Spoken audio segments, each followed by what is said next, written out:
y seguimos viendo este capítulo 9. La idea es hoy alcanzar el versículo 27, que es el final de este capítulo 9. Dijimos que está Pablo defendiendo su apostolado, porque hay una gran posibilidad de que hay muchos que desprecian o le menosprecian a él en este sentido. Y sigue con esta defensa, no reclamando esos derechos que ayer veíamos, sino más bien diciendo que él no acepta eso que él, digamos, se merece como apóstol, ya que otros también reciben, él simplemente no lo recibe y lo viene explicando. Ya fundamentamos ayer, o por lo menos vimos que él fundamentó con el Antiguo Testamento, la ley de Dios, y hoy va a pasar a fundamentar con la palabra misma de Jesús. Pasa del Antiguo, ahora va a pasar al Nuevo Testamento. Entonces, bien completito está ese derecho que él tenía como apóstol, y después va a decir por qué es el que no recibe de ellos. Así que hoy avanzamos desde el versículo 13, vamos a leer hasta el 16. ¿Alguien quiere leer desde el versículo 13 al 16? Sí, lo leo yo. 13, 16.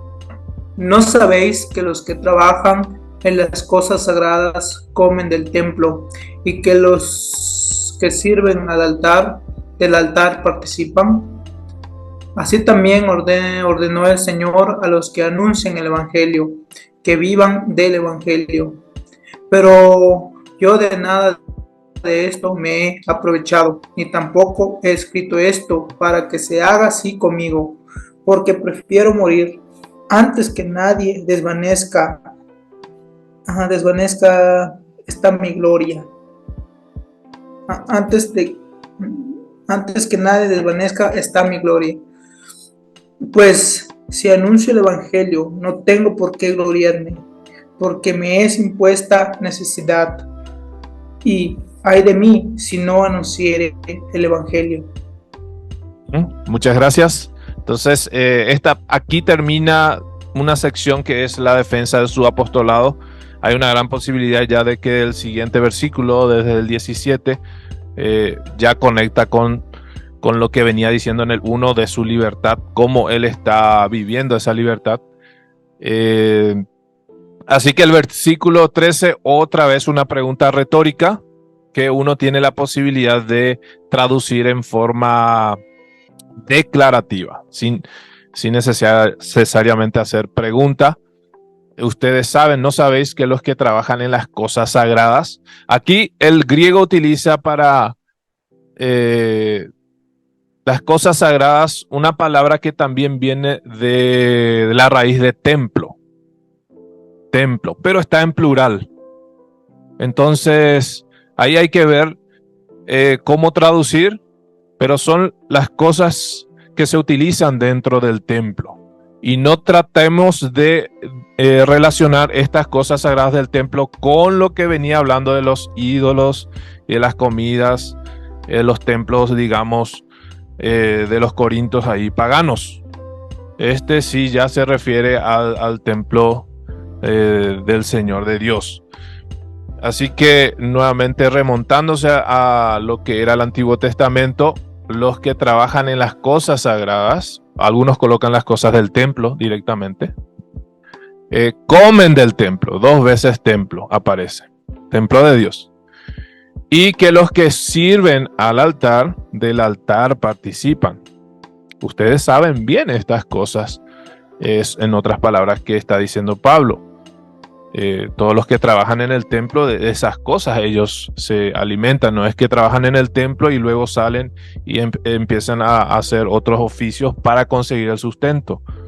Entonces el mismo trabajo le está dando el alimento a cada uno de ellos. Una nueva forma nuevamente de decir que su trabajo él puede recibir y él merece recibir también el sustento de ellos, pero después va a decir que eso él no hace.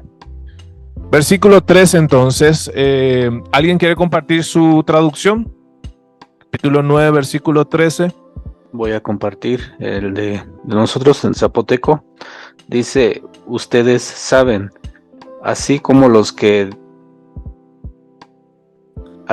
el templo de las personas de Israel, los que trabajan en el templo, ahí mismo encuentran lo que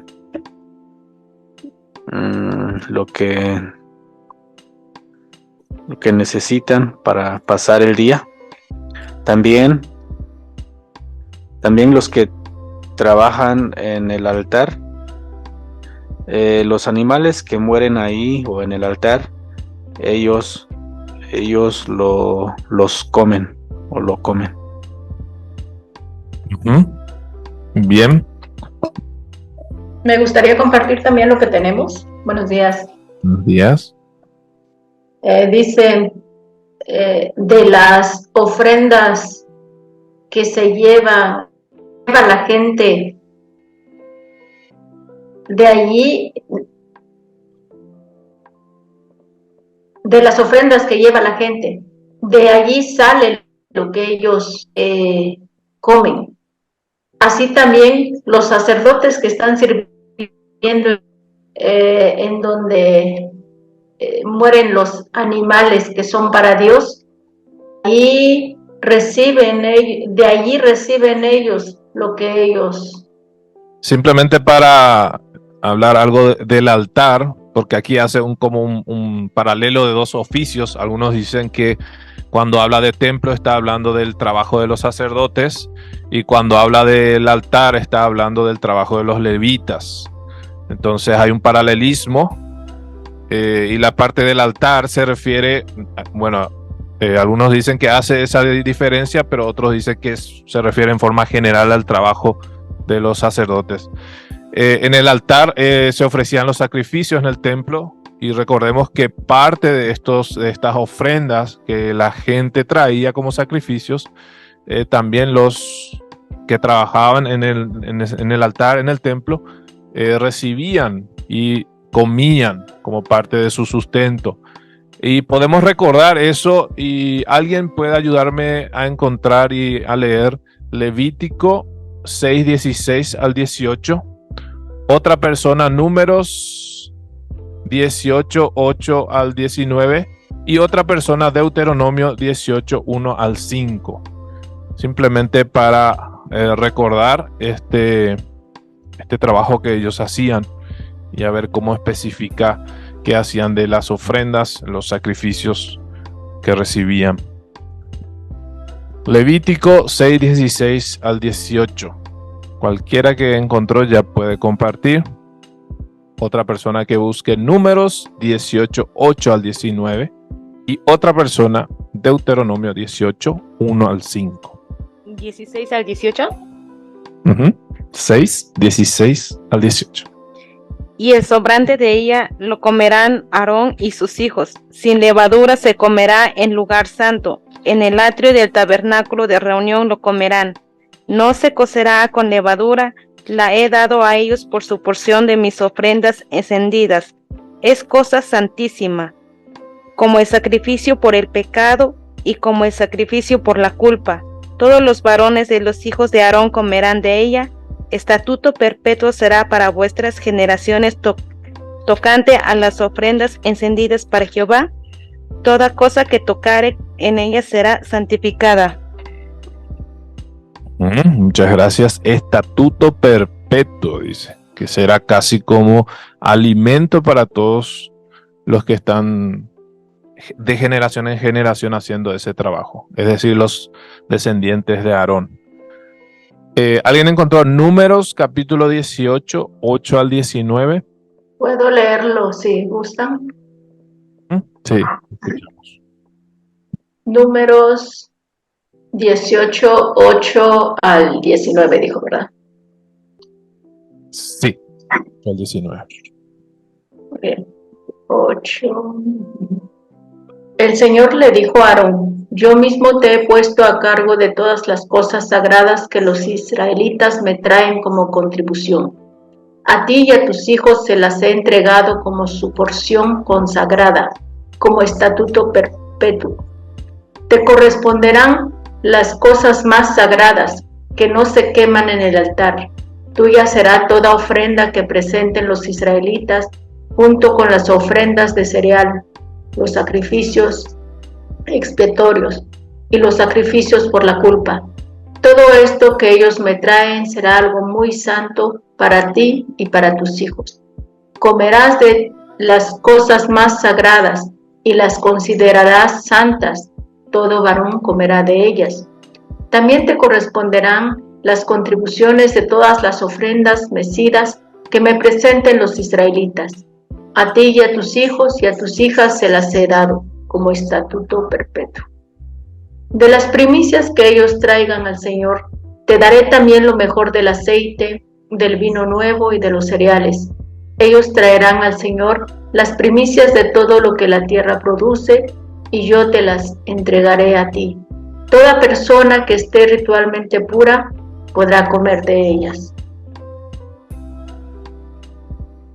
Muchas gracias. Entonces,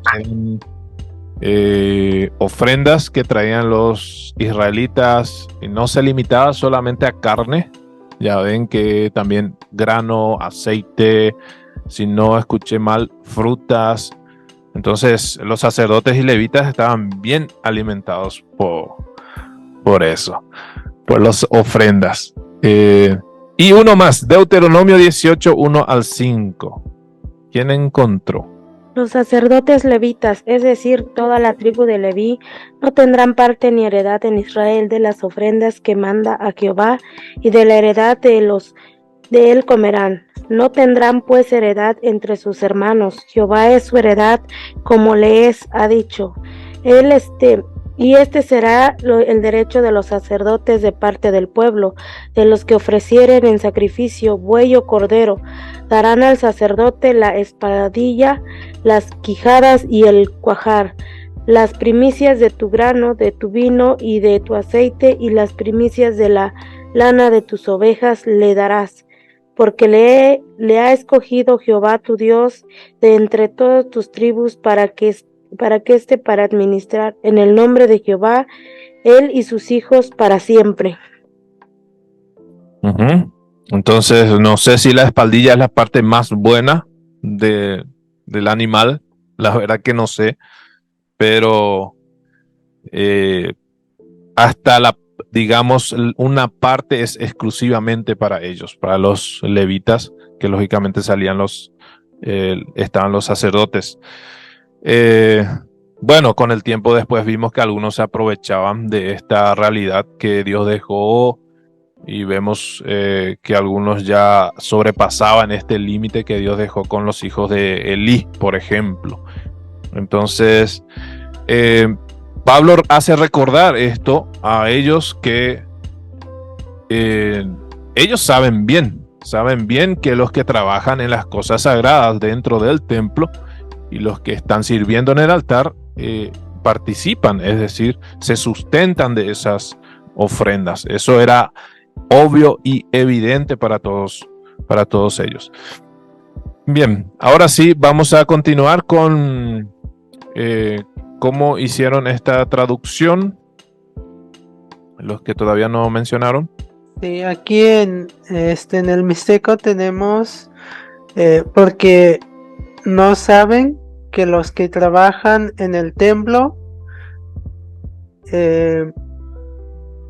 las cosas que hay en el templo es lo que comen, y los que trabajan en donde ofrecen sacrificio, ofrenda a Dios, parte de eso es parte de lo que ofrecen a Dios es lo que comen ellos también. Otro ejemplo de traducción dice: Dios dijo a los que servían en el templo que podían tomar de los alimentos que se ofrecían en el templo, y a los que trabajaban en el altar que participaran de lo que se presentaba en el altar. PDT, por ejemplo, dice: como ustedes ya saben, los que trabajan en el templo reciben su comida del templo, y los que atienden el altar también reciben parte de las ofrendas. Entonces,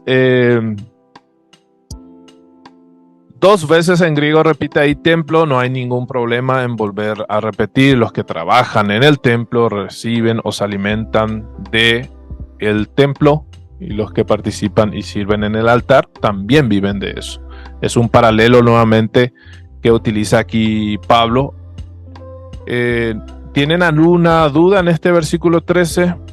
Una pregunta, ¿cómo se traduce en altar? No sé si iba a preguntar eso o no. Sí, es una palabra clave, realmente una palabra muy importante. Estoy escuchando que dicen altar, pero seguramente tienen una manera literal de entenderse. Si pueden compartir cómo traducen altar.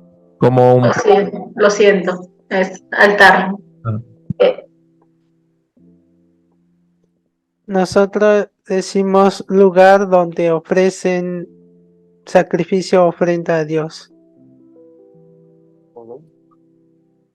Eso no, ¿cómo se dice? Hay una diferencia con el templo, ¿verdad? Sí, Sí. Tal vez lugar donde se adora a Dios, seguramente es templo. ofrecen. Ese es altar, Ajá, lugar donde ofrecen sacrificio a Dios. sacrificio a Dios. Ajá. Y aparte está el templo. ¿El templo dicen directamente templo? Iglesia. Iglesia, Ajá. Bueno, aquí tenemos iglesia grande iglesia grande. para referir al templo de Jerusalén. Ah, ya. ¿Alguien más quiere compartir cómo hizo la traducción de altar? En el Mixteco hay una palabra en Mixteco que es donde hicieron sacrificios, y es chitoná, es como ¿cómo es? No saben. Es una palabra como cama, es algo plano donde ofrecieron en tiempos pasados animales, y platicamos de y estudiamos y vemos que la palabra en el como ¿cómo se llama? Mitzbea, algo así en hebreo, que refiere ambos al altar del templo, o los altares del templo. Había 2, y también de los altares que construyó Abraham, y también de los paganos. Entonces, la palabra en sí no tiene un significado, como una forma muy santo, o refiere solamente a Dios. Entonces decidieron escoger esta palabra que es antigua, pero mixteco, y es la misma palabra que usaron antes. En el Mixteco de Ayula no usamos la palabra altar, sino que y los que trabajan mero donde ofrecen animales delante de Dios, el mero lugar donde ofrecen animales delante de Dios, ellos también comen algo de este carne, de este lugar. No lo llamamos altar, sino ese lugar mero donde ofrecen los animales. Uh-huh. Ahí hay una representación del altar que está en Israel actualmente, en un desierto. Es casi como una réplica del tabernáculo, y más o menos sería esa forma. Los sacerdotes subían en ese puente y ahí ofrecían los animales. Es un altar. Algunos dicen que era un poco más alto porque eso tendrá más o menos 1,5 metros. Algunos dicen que podría ser más alto, porque hay en una digamos, en un versículo en donde dice que los sacerdotes tenían que vestirse con cierta tela, inclusive un poco largo, para que las personas no puedan ver, digamos, su vergüenza, algunos dicen. Entonces, por eso es que algunos dicen que era más alto, porque los sacerdotes subían y la gente podía ver. Los israelitas estaban alrededor de esa cortina, entonces podían ver si era más alto. pero esta réplica es un poquito más bajo. ¿Cuál es el real? Bueno, no, por lo menos esa medida de altura no tenemos, pero eso sería más o menos la réplica de lo que sería el altar del tabernáculo. No sé si quería acotar algo más. Nada más, otra cosa interesante de eso es que muchos de los altares paganos tenían una escalera, donde sería posible, sí, echar una persona sobre eso, pero ellos siempre tenían ese espacio para decir que eso no es para eso es para animales, poner animales así y no para que personas suban ahí. Y sí, esto es un altar. El tabernáculo tenía 2 altares. Otro está adentro, pero ese es el altar del incienso, es más pequeño. Entonces, a esto es lo que se refiere cuando estamos observando este versículo. ¿Alguien más quiere compartir cómo hizo la traducción de altar?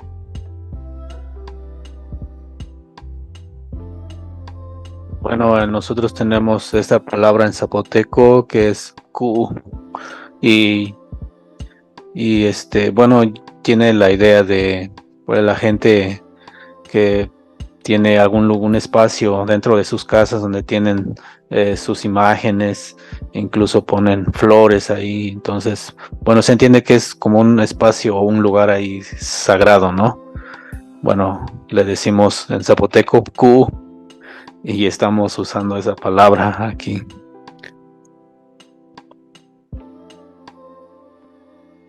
De eso iba a hablar, que casi lo que él dice decimos, pero no lo podemos decir porque aquí matan animales o llevan cosas para sacrificio. Entonces no sirve la palabra porque es un lugar sagrado, en el sentido de intocable, ¿no? Solamente los sacerdotes pueden llegar a Q, pero en cuanto a esto, como la investigación dice que es fuera de como mostró la foto, fuera de la iglesia, fuera del templo, entonces tenemos aquí en el atrio de la iglesia.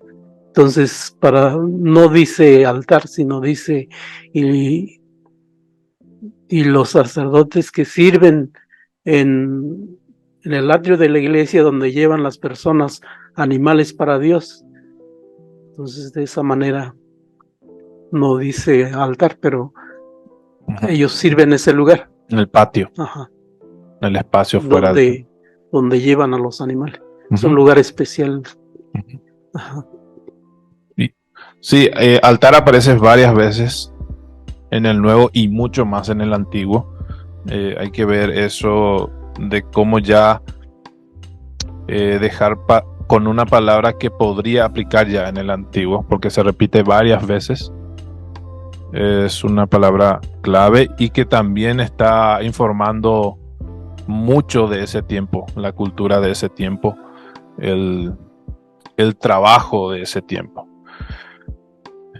¿Alguien más tiene alguna duda de este versículo 13? Entonces Pablo está argumentando con la palabra de Dios que ellos tenían derecho de comer también del trabajo que ellos estaban haciendo. Y ahí va a terminar la parte de su argumento. Después va a explicar por qué es que no acepta ese beneficio, ese derecho que ellos tienen. Y termina con las palabras de Jesucristo, la palabra de Jesús. Versículo 14 dice: así también ordenó el Señor a los que anuncian el Evangelio que vivan del Evangelio. Algunos inclusive traducen esta parte como una cita directa de lo que el Señor, de lo que Jesús enseñó. Y vamos a leer esta parte que justamente es la palabra de Jesús. A ver qué dice Mateo 10:10, que una persona pueda buscar, y otra persona Lucas 10:7. Esta es una referencia a Jesucristo y sus instrucciones a sus discípulos. Mateo 10:10 dice: ni de alforja para el camino, ni de 2 túnicas, ni de calzado, ni de bordón, porque el obrero es digno de su alimento. Esto es antes de que ellos o los discípulos salgan a predicar. Entonces está diciendo esto Jesús, que no necesitan preocuparse por esas cosas, porque ellos de alguna manera recibirán, pues son dignos de su salario. Y la parte de Lucas 10:7. Dice, y posad en aquella misma casa, comiendo y bebiendo lo que os den, porque el obrero es digno de su salario. No os paséis de casa en casa. Ese texto es muy, bueno, ese capítulo o los versículos que habla, es muy interesante para cualquier misionero, cualquier persona que está llevando la palabra de Dios. Hay muchos principios misioneros en ese texto. Uno de ellos es justamente comer lo que uno se le pone en la mesa, igual si es picoso, ¿verdad? Y si es puro chile, hay que comer. Entonces aquí sería las palabras de Jesús diciendo que cualquier obrero es digno de su salario. Algunos dicen que se puede colocar en forma de comillas porque es una cita de Jesús, pero como no son palabras, digamos exactamente lo que dijo Jesús, creo que no hay esa necesidad de colocar en comillas, porque Pablo dice en sus propias palabras, los que anuncian el evangelio, que vivan del evangelio. Y esto vivir se refiere justamente a recibir estas necesidades de la vida, comida, bebida, ropa, inclusive vivienda. Los predicadores del evangelio debían recibir estas cosas del trabajo de llevar el evangelio, en el sentido de que aquellos que escuchaban el evangelio debían dar a los predicadores lo suficiente para sustentar sus vidas. Sí, Juan creo que tenía algo. Nada más yo me recordé de tercera de Juan, donde habla mucho de esto y dice, está alabando a ese hermano porque está recibiendo los maestros que vienen, porque ellos vienen con nada y ellos no aceptan nada de los gentiles. Por eso nosotros los hermanos debemos ayudar, apoyar a los que están llegando a predicar. Muchas gracias. Entonces, aquí termina Pablo con su argumento, fundamentación, explicación y defensa de que ellos tenían todo el derecho a recibir estas cosas y lo fundamentaba bíblicamente. Douglas. Noto en el griego y quiero compartir algo que hacemos en nuestro mixteco, porque en el griego la palabra el Señor, Kurios, está adelantado del verbo. Entonces, en la traducción, porque en español no veamos esta cosa, porque el griego usualmente empieza con verbo y luego sustantivo y objetivo. Entonces, aquí ellos tomó el sustantivo y puso adelante del verbo, entonces lo ponen antes de la palabra mandó.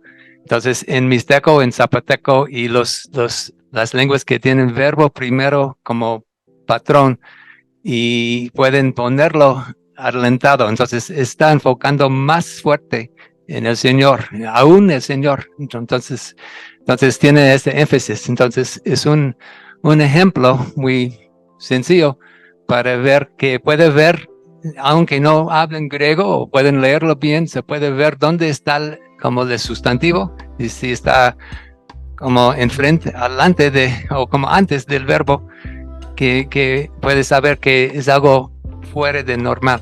No sé si explico bien. Entonces aquí el énfasis es en Jesús mismo.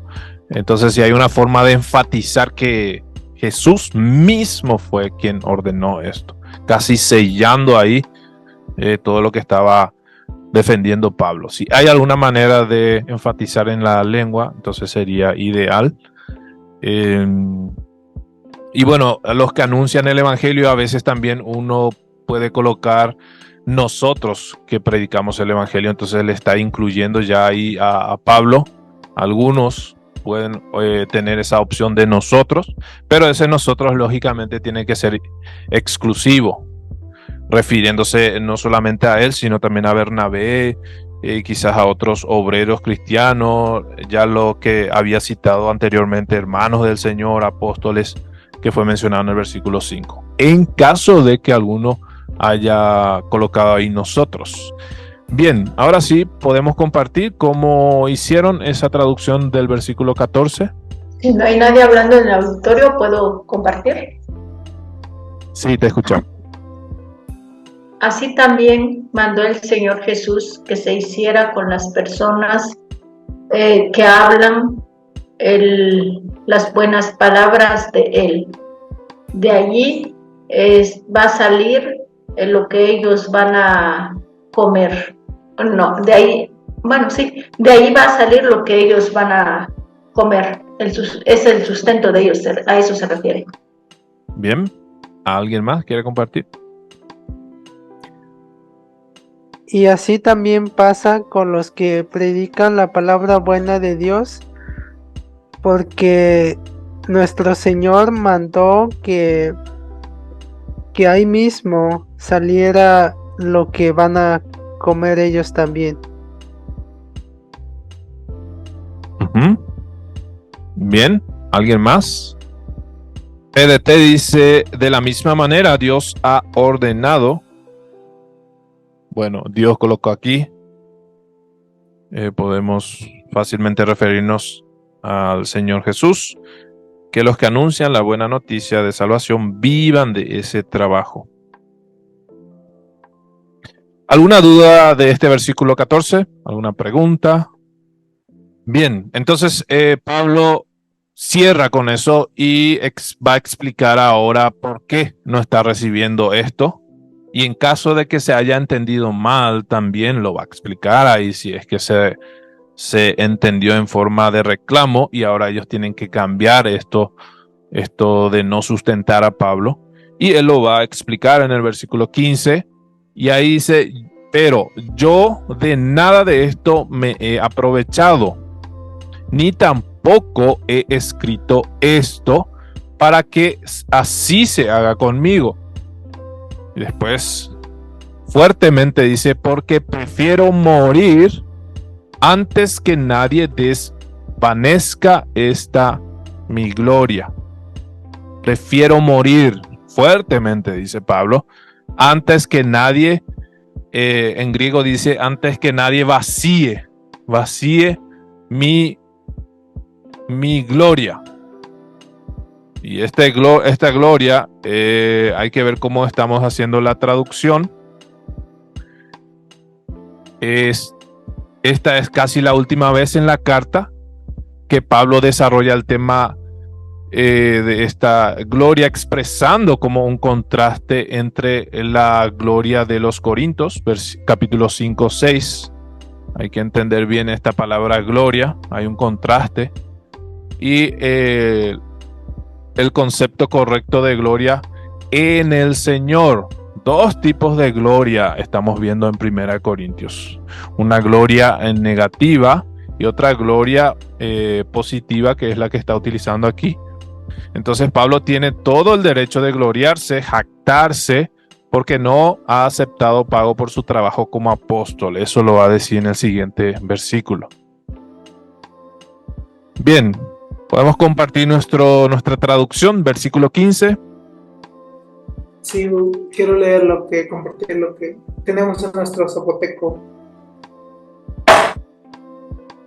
Dice, pero yo no estoy agarrando nada o no estoy tomando nada, ni tampoco no estoy escribiendo así a ustedes para que me den lo que me den a mí, porque para mí es más bueno que deje este mundo en vez de que quien quite lo feliz que estoy al decir las palabras buenas de Jesucristo sin cobrar. Ujú. Entonces la parte de gloria colocaron lo feliz que estoy Ajá, de no cobrar. sí, a gratis, así. Ujú. Ujú. Eh,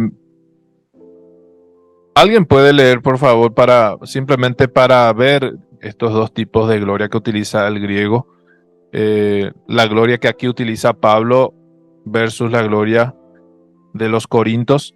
¿Alguien puede buscar el capítulo 5, versículo 6, que sería como una gloria, la gloria de los Corintios? Y otra persona que busque capítulo 1, versículo 31. ¿Sí? ¿Te escuchamos? 5, 6. Es buena vuestra jactancia. ¿No sabéis que un poco de levadura leuda toda la masa? Ujú. Entonces ahí está hablando de una gloria, un orgullo, una jactancia en forma negativa.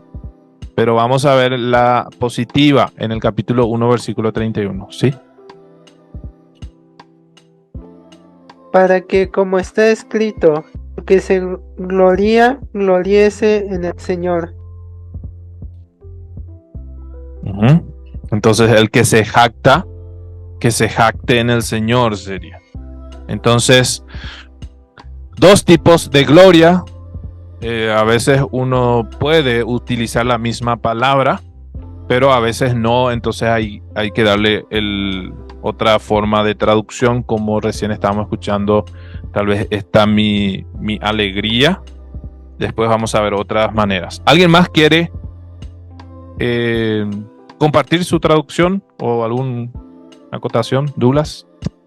Sí, voy a compartir.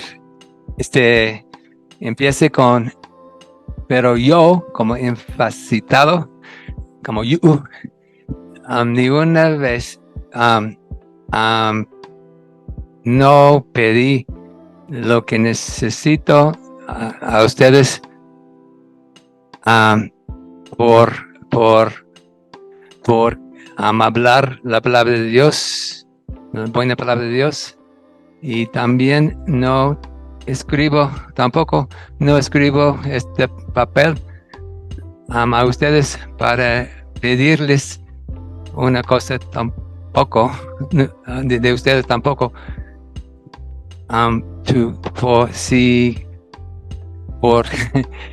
por yo, otra vez empezado, sería mejor morir por lo que hago, y así nadie no pueden nada más como de ¿cómo?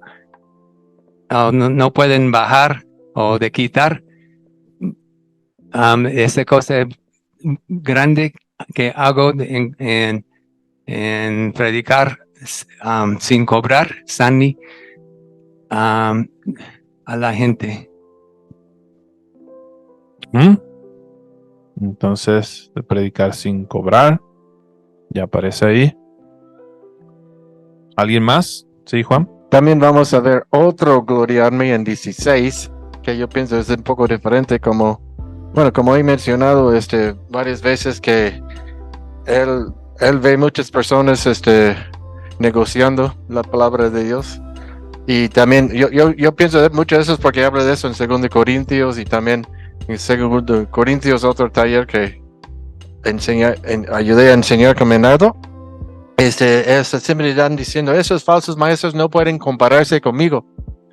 Eso es, y casi siento que es amarrado con lo que está diciendo aquí. Entonces, si ustedes de veras, él está hablando de las personas que no están enseñando con sinceridad y todo eso, y si motivo tal vez es más ganar sin cambiar vidas y sin vivir para la gloria de Dios. Entonces él está diciendo, oye, si ustedes de veras están sinceros, vengan a enseñar sin cobrar.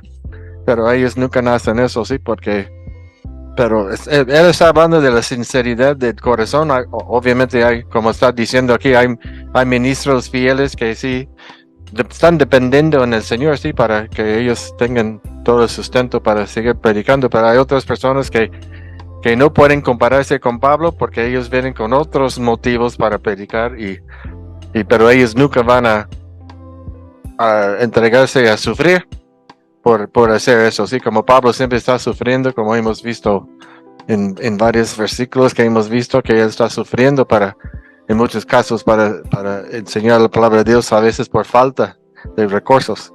Entonces él siempre está diciendo que no estoy negociando la palabra de Dios, y también, como vamos a ver en 16, también hace eso porque esto no fue su idea, no salió, como decimos, de las sabidurías humanas, sino esto de predicar fue idea de Dios, no fue mi idea. Por eso me siento obligado a hacerlo, y para su gloria, sí, de todas maneras, sí, pero no estoy pensando en mí mismo, no estoy poniendo a mí mismo ahí enfrente, sino a las cosas de Dios. Bien, entonces ahí vamos ya a ir con más claridad llegando al versículo 16 y 17, justamente lo que se estaba mencionando. ¿Alguien más tiene duda de este versículo 15? ¿O quiere compartir su traducción? Sí.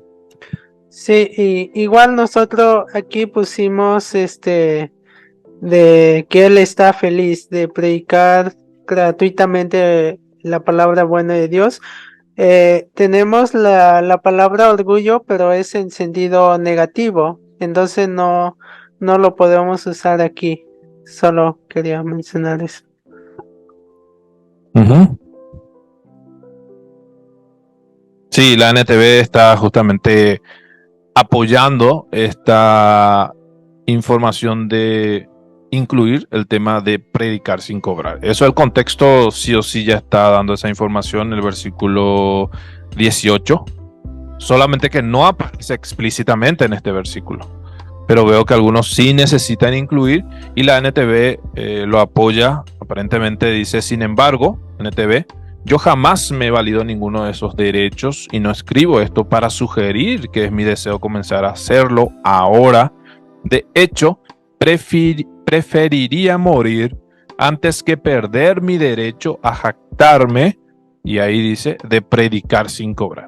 Parece que podríamos darle ese sentido en caso de que no esté completo. Pero recordemos, esa parte de predicar sin cobrar no aparece todavía en este versículo.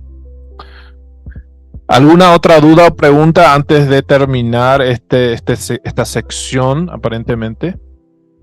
Bien, entonces vamos al 16. Pues si anuncio el evangelio, no tengo por qué gloriarme, porque me es impuesta necesidad, y ay de mí si no anunciare el evangelio. Ahí lo que estaba diciendo Juan, que no es algo que él eligió, y eso lo va a explicar más después. Es algo que se le impuso. No sé si suena muy mal eso, pero esa es la realidad. Se le dio a él sin preguntarle si estaba de acuerdo o no. Esto va a ser tu trabajo. Entonces él dice: ¿por qué gloriarme si es un trabajo que se me dio, se me impuso? Y inclusive dice: ay de mí. Es una palabra bien fuerte eso, que hay que ver cómo traducir. Normalmente esta expresión ay, casi siempre es una expresión casi como de que está esperando una calamidad en caso de no hacer, de no obedecer. Y muchas veces implícitamente está refiriéndose a un juicio futuro, y algunos traducen para que se exprese esta idea de que es algo fuerte que le espera si no obedece. ¡Qué terrible será para mí! Y Pablo no usa esta expresión en ninguna otra parte. Ninguna otra parte. Y podemos comparar esta expresión de ay de mí, este sentir que se ve muchas veces en el Antiguo Testamento, pero también en el Nuevo Testamento, Vamos a leer Mateo 23, 13 al 23. Alguien que pueda abrir Lucas 6, 24 al 26 y Apocalipsis 18, 10 al 19. Simplemente para enriquecer más este tema del ay. Después vamos a ver cómo hicieron esta parte de la traducción. Versículo 16. Sí. Mateo 23, 13. Mas hay de vosotros, escribas y fariseos hipócritas, porque cerráis el reino de los cielos delante de los hombres, pues ni entráis vosotros, ni dejáis entrar a los que están entrando. Ay de vosotros, escribas y fariseos hipócritas, porque devoráis las casas de las viudas, y como pretexto hacéis largas oraciones. Por esto recibiréis mayor condenación. Ay de vosotros, escribas y fariseos hipócritas, porque recorréis mar y tierra para hacer un prosélito, y una vez hecho, le hacéis 2 veces más hijo del infierno que vosotros.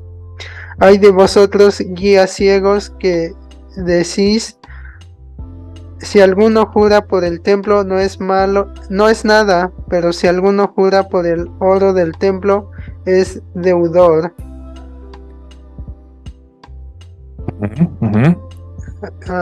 Bueno, sigue, ¿no? Hasta 23.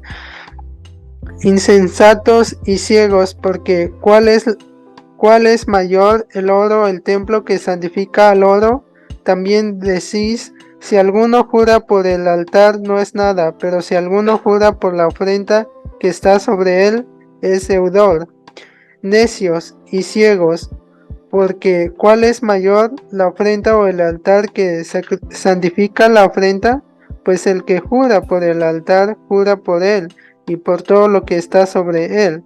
Y el que jura por el templo, jura por él, y por el que lo habita. Y el que jura por el cielo, jura por el trono de Dios, y por aquel que está sentado en él. Ay de vosotros, escribas y fariseos, hipócritas, porque diezmáis la menta y el eneldo y el comino, y dejáis lo más importante de la ley, la justicia, la misericordia y la fe. Esto era necesario hacer, sin dejar de hacer aquello.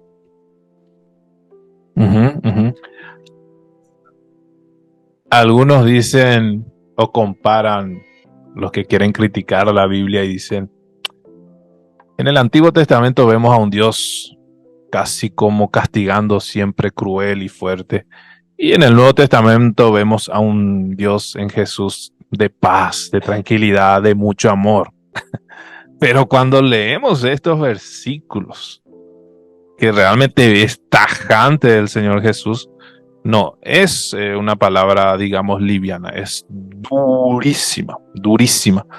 Y simplemente la palabra hipócrita, decirle directamente a una persona, ya es bastante fuerte. Pero así, describir y con todas las expresiones de ay, es fuertísimo. ¿Alguien tiene Lucas 6, 24, 26? Dice Lucas 6, 23 al 24. 24 dice: pero hay de ustedes los ricos, porque ya han recibido su consuelo. Hay de ustedes los que ahora están saciados, porque sabrán lo que es pasar hambre. Hay de ustedes los que ahora ríen, porque sabrán lo que es derramar lágrimas. Hay de ustedes cuando los elogien. Dense cuenta de que los antepasados de esta gente trataron así a los falsos profetas. Bien, ahí para describir más el ay. Y Apocalipsis 18, 10 al 19, que eso seguramente estará por venir. Vamos a ver, ¿sí? Apocalipsis 18, 10 al 19. Te escuchamos. Parándose lejos por el temor de su tormento, diciendo: ay de la gran ciudad de Babilonia, la ciudad fuerte, porque en una hora vino tu juicio, y los mercaderes de la tierra lloran y hacen lamentación sobre ella, porque ninguno compra más sus mercancías. De piedras preciosas, de perlas, de lino, de púrpura, de seda, de escarlata, de toda madera olorosa, de todo objeto de marfil, de todo objeto de madera preciosa, de cobre, de hierro y de mármol. Y canela especiosas, especies aromáticas, incienso, mirra, olivano, vino, aceite, flor de harina, trigo, bestias, ovejas, caballos y carros y esclavos, almas de hombre. Los frutos codiciados por tu alma se apartaron de ti, y todas las cosas exquisitas y espléndidas te han faltado, y nunca más las hallarás. Los mercaderes de estas cosas que se han enriquecido a costa de ella se paran lejos por el temor de su tormento, llorando y lamentando y diciendo: ay de la ciudad, ay de la gran ciudad que estaba vestida de lino fino, de púrpura y de escarlata, y estaba adornada de oro, de piedras preciosas y de perlas, porque en una hora han sido consumidas tantas riquezas, y todo piloto y todos los que viajan en naves y marineros y todos los que trabajan en el mar se pararon lejos, y viendo el humo de su incendio dieron voces diciendo: ¿qué ciudad era semejante a esta gran ciudad? Y echaron polvo sobre sus cabezas y dieron voces llorando y lamentando, diciendo: ay de la gran ciudad, en la cual todos los que tenían naves en el mar se habían enriquecido de sus riquezas, pues en una hora ha sido desolada. Muchas gracias. Entonces el ay es casi como la puerta a lo que sigue de calamidad, sufrimiento, dolor, tribulación. Entonces Pablo usó esta expresión para decirse a sí mismo: ay de mí si yo no anuncio el evangelio. Le espera algo terrible. Entonces, ahí podemos compartir el versículo 16, cómo hicieron la traducción. Aquí tenemos, y cuanto predico la palabra buena de Dios, no debo enorgullecerme, porque esto es lo que se me mandó hacer, y pobre de mí, o me va a ir muy mal si no predico la palabra buena de Dios. ¿Cómo hicieron esa parte de impuesta necesidad, obligación? Trabajo que se me ordenó. Es Un trabajo que se me ordenó. Es eso lo que... bien. Entonces aquí el hecho de gloriarse sí ya tiene ese sentido negativo. El versículo anterior estábamos hablando del gloriarse, pero en el sentido positivo. Aquí es el sentido negativo. Entonces ahí ya pueden usar la jactancia que tienen algunos en sus lenguas. ¿Alguien más le gustaría compartir este versículo 16? Quiero compartir lo que tenemos. Dice: yo no me exalto al hablar las buenas palabras de él, porque me fue encomendado hablarlo. Pobre de mí si yo no lo hablara.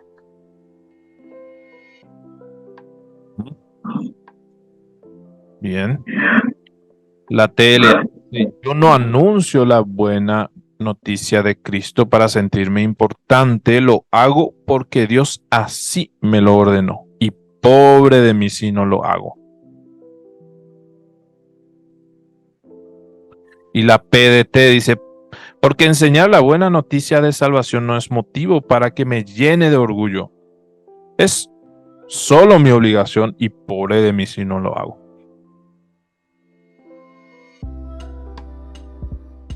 Y otra versión dice, sin embargo, cuando predico el evangelio no tengo de qué enorgullecerme, ya que estoy bajo la obligación de hacerlo.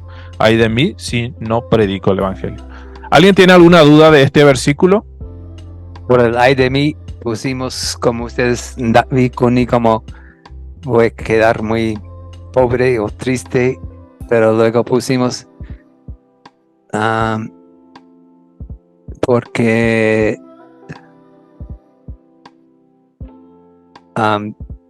porque Dios me va a dar como castigo si no lo hago. Un poco eso. Y algunos de los comentarios, sí, algunas traducciones lo dicen así también, creo.